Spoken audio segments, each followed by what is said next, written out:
Hi everyone, welcome back to my YouTube channel. आप सभी लोग का स्वागत है मेरे YouTube channel study with Nikita में। आज हम सॉल्व करने वाले हैं questions puzzles based on month and days based puzzle, जिसमें हम ऑलरेडी एक वीडियो बना चुके हैं। उसमें हमने 2 क्वेश्चन सॉल्व करे हैं और आज भी हम 2 क्वेश्चन सॉल्व करने वाले हैं months and days based puzzle का, विच इज़ आई गेस आप लोग को आपने मेरी वो पहली वाली वीडियो देख ली होगी। अगर नहीं देखी है तो आप लोग वो वीडियो भी जाके देख लेना, बिकॉज मैंने उसे बहुत आसानी से, बहुत इजी तरीके से समझाया है, ठीक है। और आई गेस पजल्स हमारे बहुत जल्दी ख़त्म होने वाले हैं। कुछ 3-4 बेस पजल्स और हम करने वाले हैं एंड उसके बाद हम आएंगे नेक्स्ट चैप्टर पे, that is seating arrangement. This is another important chapter for your competitive exams, be it banking exam, SSC और एनीथिंग। सबसे इम्पॉर्टेंट होता है puzzles and then is there seating arrangement, ठीक है। तो ये 2 चैप्टर्स अगर आप लोगों ने कर लिया तो आप 50% से भी ज़्यादा अपनी रीजनिंग में कंप्लीट कर देते हो सिलेबस, ठीक है।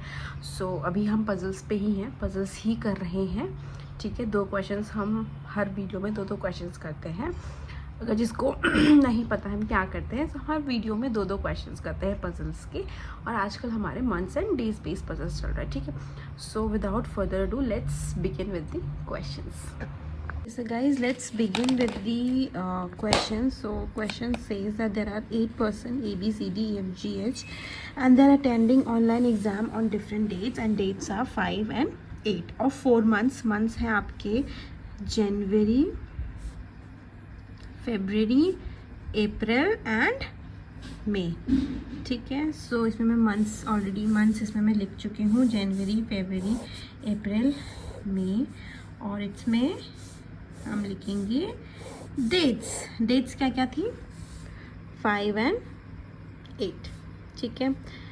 5, 8, 5, 8, 5, 8। चलो अब क्वेश्चन शुरू करें। यहाँ से क्वेश्चन शुरू हो रहा है ये, D attends the online exam on the 8। D ने अटेंड किया है online exam on 8 of month which has less than 31 days. Less than 31 days मतलब जनवरी में 31 होते हैं, इसमें 28, अप्रैल में 30 एंड मई में 31। तो जो डी है इधर वो यहाँ पर है या तो वो यहाँ पर है। डी का पोजीशन या तो फेब 8 में है या तो अप्रैल 8 में है, बिकॉज वो लेस देन 31 डेज में है। Okay 2 person attends online exam between D and G. D and G के बीच में 2 लोग हैं, ठीक है। डी एंड जी के बीच में 2 लोग हैं। नेक्स्ट है only 1 person attend exams between A and B. A and B के बीच में एक ही इंसान है, ठीक है। B who attends online exam immediately before G. Immediately before G मतलब जी से इमीडिएटली पहले बी है, ठीक है। This is how it is made, G से इमीडिएटली पहले बी है। नेक्स्ट ओनली 1 पर्सन अटेंड से सही हो चुका है। As many person attend online exam before A. जितने भी लोगों ने ए से पहले अटेंड किया है, as the person attended after F, उतने ही लोगों ने आफ्टर एफ किया है। ये क्या बन गया है, जितने ए से पहले किया उतने एफ से बाद में किया, तो ये क्या हो गया, पेयर हो गया। पेयर मतलब मैं हर वीडियो में आपको पेयरिंग समझा देती हूँ, हर वीडियो में आपको समझाती हूँ पेयर मतलब क्या होता है। फर्स्ट एंड लास्ट का पेयर होता है, सेकेंड एंड सेकेंड लास्ट का पेयर होता है। So that is what pairing is. तो इस कंडीशन में पेयरिंग होती है जहाँ पर क्वेश्चन में मेंशन होता है दैट जितने ए के ऊपर है उतने ही एफ के नीचे है, तो इसमें क्या बनता है, पेयर बनता है, ठीक है। चलो आगे, C attends online exam on 5 but not on the month having less than 30 days. तो सी ने 5 को अटेंड करा है बट लेस देन 30 डेज नहीं है, तो मतलब या तो सी यहाँ पर है या तो सी यहाँ पर है, ठीक है। सी की पोजीशन या तो जनवरी 5 में है या तो फिर मई 5 में है, ठीक है। Next, E attends the exam after H. E attends after H, ठीक है, but not immediately after H. E ने एच के बाद किया है बट नॉट इमीडिएटली, तो ये सारी कंडीशंस हमने यहाँ पर नोट डाउन कर दी है। अब हम क्वेश्चन कहाँ से सॉल्व कर सकते हैं। क्वेश्चन में देखो हमें हिंट की ज़रूरत होती है। अब हिंट इसमें क्या है, इसमें हिंट देखो सी की पोजीशन भी हमें पता है 5 या तो यहाँ हो सकती है, और डी की भी पता है या तो यहाँ हो सकती है। पर हम कहाँ से शुरू कर सकते हैं, जहाँ से हमें और भी हिंट मिल रहे हो या फिर जहाँ से हमारे और भी क्वेश्चन सॉल्व हो रहे हो। जैसे हम डी से अगर शुरू करें तो डी से फिर हम 2 छोड़ के जी कर सकते हैं, फिर जी से बी कर सकते हैं, बी से ए कर सकते हैं। तो अगर हम यहाँ से करेंगे तो यहाँ से एक सीक्वेंस बन रहा है। अगर हम यहाँ से शुरू करें, सी को 5 है तो हम सी के बाद क्या आगे क्या रख सकते हैं, सी से कनेक्टिंग कोई भी कंडीशन नहीं दी हुई है, इसलिए हम डी से शुरू कर रहे हैं। ठीक है, तो डी इधर यहाँ पर आ सकता है, दैट इज़ February 8, ठीक है, या तो फिर April 8। फेब से शुरू करते हैं। अगर हम फेब में करते हैं हाँ, तो हम कहीं से भी शुरू कर सकते हैं। ठीक है, मतलब 2 कंडीशन इसमें बन सकती हैं सिंपली। ठीक है, 2 कंडीशन इसमें बन रही हैं, दैट इज डी को हम रख रहे हैं अभी February 8 में। ठीक है, अच्छा चलो अगर हम February 8 में डी को रखते हैं तो 2 छोड़ के जी आना चाहिए। 2 छोड़ के जी यहाँ भी आ सकता है, 2 छोड़ के जी यहाँ भी आ सकता है, बट जी यहाँ नहीं आ सकता। क्यों नहीं आ सकता है जी यहाँ पर? जी यहाँ पर क्यों नहीं आ सकता? क्योंकि जी से जस्ट ऊपर बी आना चाहिए। जी से जस्ट ऊपर बी यहाँ पर आ जाएगा। ठीक है, अब बी से 1 छोड़ के ए यहाँ भी आ सकता है। बी से अच्छा तो बी से 1 छोड़ के ए सिर्फ यहीं आ सकता है, क्योंकि बी से 1 छोड़ के यहाँ पे ए नहीं आ सकता, यहाँ पे डी है।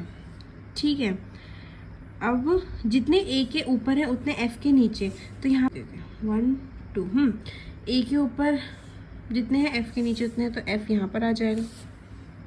ठीक है, अब देखो एफ यहाँ पर आ गया, सी यहाँ पर, जी यहाँ पर आ गया। जो सी जहाँ सी कहाँ पर आएगा? सी ने तो 5 में आना था, वो भी लेस देन जिसमें मोर देन 30 डेज होंगे, तो सी यहाँ पर सी नहीं आ सकता, यहाँ पे जी आ गया, यहाँ पे सी नहीं आ सकता, यहाँ पे एफ आ गया। तो ये कंडीशन फेल हो गई है, ये कंडीशन सेटिस्फाई नहीं हो रही। अब दूसरी कंडीशन स्टार्ट करते हैं, डी को रख लेते हैं यहाँ पे। डी से 2 छोड़ के जी आ नहीं सकता, डी से 2 छोड़ के जी यहाँ पर आ जाएगा, जी से जस्ट ऊपर बी यहाँ पर आ जाएगा, बी से 1 छोड़ के ए आ नहीं सकता, बी से 1 छोड़ के ए यहाँ पर आ जाएगा, ए के ऊपर 1 2 3 है, तो एफ के नीचे 1 2 3 हो जाएंगे, तो एफ यहाँ पर आ जाएगा। इनका पेयर बन रहा था ना, तो एफ जितने ए के ऊपर है उतने ही एफ के नीचे हैं।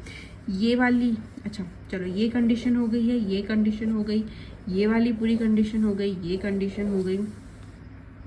अब C को 5 में आना है, C यहाँ भी आ सकता है 5 में, और C के लिए ये जगह पे भी खाली है। पर अगर देखो हम C को यहाँ रखते हैं तो H यहाँ आ जाएगा और E यहाँ आ जाएगा, जो कि पॉसिबल नहीं है, क्योंकि क्वेश्चन में क्या लिखा होता है, H को ऊपर ही आना है बट नॉट इमीडिएटली। तो C को हम यहाँ रख लेते हैं, H आ जाएगा यहाँ पर और E आ जाएगा यहाँ पर, एंड क्वेश्चन सॉल्व्ड। बहुत ईजी क्वेश्चन था। ठीक है, हमने दोनों कंडीशन इसकी चेक कर ली, एक कंडीशन में ये फेल हो गया, दूसरे कंडीशन में ये पास हो गया। सो या दैट्स इट, पहला क्वेश्चन सॉल्व हो चुका है।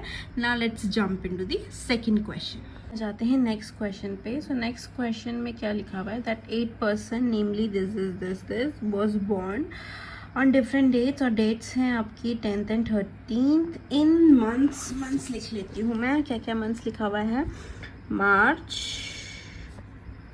जून, अगस्त एंड अक्टूबर। ठीक है, चलो ये 4 महीने हैं लिखे हुए हैं, इनमें डेट्स क्या दी हुई हैं, क्या डेट्स दी हुई हैं, 10 and 13। ये मैंने पूरा फॉर्मेट बना दिया है। अब हम क्वेश्चन शुरू करते हैं। क्वेश्चन शुरू हो रहा है यहाँ से, that O was born on an odd number date of the month but not born on March and October। O जो है वो ऑड नंबर डेट पे, मतलब O जो है वो 13 में हुआ है, बट O जो है वो मार्च और अक्टूबर में नहीं हुआ। तो मतलब वो O जो है बोल रही हूँ मैं जो कि O है वो हुआ है या तो जून 13 में या तो फिर अगस्त 13 में। ठीक है ना, या तो जून 13 में या तो अगस्त 13 में, क्योंकि अक्टूबर और मार्च में नहीं हुआ है।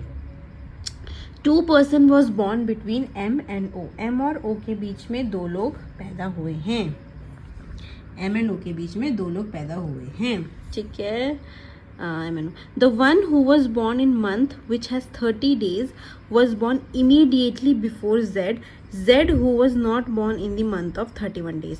अच्छा देखो, तो इसका मतलब क्या है, पहले तो यहाँ पर देख लेती हूँ। मार्च 31 डेज, जून 30 डेज, अगस्त अगेन 31, अक्टूबर अगेन 31। तो इसमें 30 वाला सिर्फ एक ही है, 30 वाला सिर्फ जून ही है। तो इस लाइन से आपको क्या समझ में आ रहा है, इस लाइन को आप ढंग से अगर आप पढ़ो। कहाँ से कहाँ गया गाइस, मेरी मम्मी के फ़ोन में कॉल आ गया था तो मुझे जाना पड़ा। चलो ठीक है, एम और ओ हम कहाँ पर थे, 2 person was born between M और ओ। हाँ, तो मैं आपको ये लाइन समझा रही थी ना। देखो इस लाइन का मतलब क्या है, the one who was born in the month which has 30 days. जो इंसान एक जो भी है जो 30 डेज वाले मंथ में पैदा हुआ है, was born immediately before Z. ठीक है, वो z से इमीडिएटली बिफोर हुआ है, तो मतलब z यहाँ कहीं है, z आएगा तो इसके ऊपर जो भी होगा वो 30 मंथ्स वाला होगा, है ना। या मतलब कि z जो आएगा वो यहाँ पर हो z जो है वो यहाँ पर हो सकता है अगस्त में, तभी ये 30 मंथ्स, क्योंकि 30 मंथ्स वाला सिर्फ हमारे पास एक ही है। पर फर्दर इसमें z के लिए क्या लिखा हुआ है, that z who was not born in the month which has 31 days. z भी 31 डेज वाले दिन में पैदा नहीं हुआ है, तो z भी मतलब इसमें ही हुआ है। तो इसका मतलब ये है कि z यहाँ पर आएगा और यहाँ पर जो भी जिसके बारे में बात हुई थी इनिशियल लाइन में वो है। ठीक है, z यहाँ पर आएगा एंड दूसरा यहाँ पर आ जाएगा। ठीक है, now next, z 4 person was born between l and i। l and i के बीच में 1 2 3 4 पर्सन्स पैदा हुए हैं। ठीक है, L and I. X was born after P. X was born after P. P who was not born after Z. जो P है वो Z के बाद नहीं पैदा हुआ है, तो मतलब इसका मतलब क्या है, that P ऐसा है ना। X भी बाद में पैदा हुआ है, सबसे पहला P ऊपर पैदा हुआ है and then X and Z उसके P के नीचे ही हैं दोनों। ठीक है, चलो, P who was born after Z. Both K and I were born on the same date. Now जो K है और जो I है वो सेम डेट में पैदा हुए हैं। डेट की बात हो रही है, हाँ, मंथ की नहीं, same date. 1 person was born between L and Z, और L एंड Z के बीच में एक पर्सन है।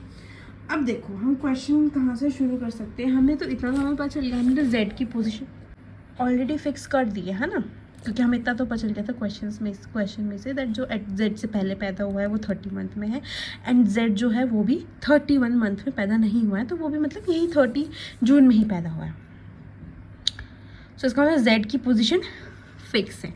नाउ o की पोजीशन फिक्स कर सकते हैं क्या हम? हाँ, o की पोजीशन भी फिक्स हो गई ना। o या तो यहाँ आ सकता था या तो यहाँ आ सकता था। अब यहाँ पे ऑलरेडी z आ गया है तो o अब यहाँ पर आएगा। ओ 13 में आना था एंड ओ को 13 डेट को आना था एंड जून एंड अगस्त में, तो जून में जब अगर 13 पे z आ गया है तो अब ओ यहाँ पर आ जाएगा। अब m और o के बीच में 2 लोग हैं, 2 लोग यहाँ नीचे आ नहीं सकते, 1 2 m यहाँ पर आ जाएगा। ठीक है, ये वाली कंडीशन हो गई। नाउ l और i वाली कंडीशन देखिए। अच्छा, z और l वाली देख लेते हैं पहले। z से एक छोड़ के l आ नहीं सकता, z से एक छोड़ के l अगर यहाँ पर आ जाता है तो l यहाँ पर आ गया, तो l से 4 छोड़कर i नीचे ही आएगा। 1 2 3 4 i यहाँ पर आ जाएगा, क्योंकि l से 4 छोड़ के i आना था, ऊपर वो आ नहीं सकता तो i नीचे आ गया। ठीक है, अब k और i के लिए क्या लिखा है, दैट वो सेम डेट पे पैदा हुए हैं वाला कंडीशन है क्या ये? हाँ, बॉर्न ऑन सेम डे। ठीक है, के एंड आई जो है वो सेम डेट पे पैदा हुए हैं, तो के अगर आई अगर 10 में हुआ है तो के भी 10 में होगा। अब के के लिए 2 जगहें बची हुई हैं, दैट इज़ या तो के यहाँ पर आ सकता है मार्च वाले में या तो फिर यहाँ पर आ सकता है अगस्त वाले में। ठीक है, अब यहाँ पे ये नहीं पता बट ठीक है ना। चलो, के एंड आई सेम डेट पे है।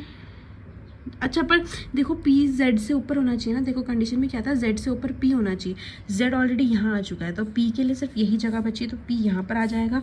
p अगर यहाँ पर आ गया तो k यहाँ पर आ जाएगा। अब बचा क्या है, x बचा है, x यहाँ पर आ जाएगा। क्वेश्चन सॉल्व्ड, ईजिली क्वेश्चन को सॉल्व कर दिया हमने। सो या दैट इज़ इट।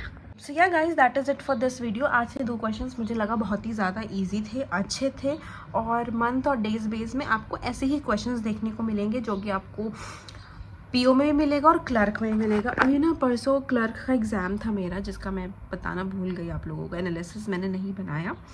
जो भी था, मंथ, हर शिफ्ट में मंथ और डेज बेस पजल आई हुई थी, तो इससे आप पता लगा सकते हो that it is very very very important and plus very easy.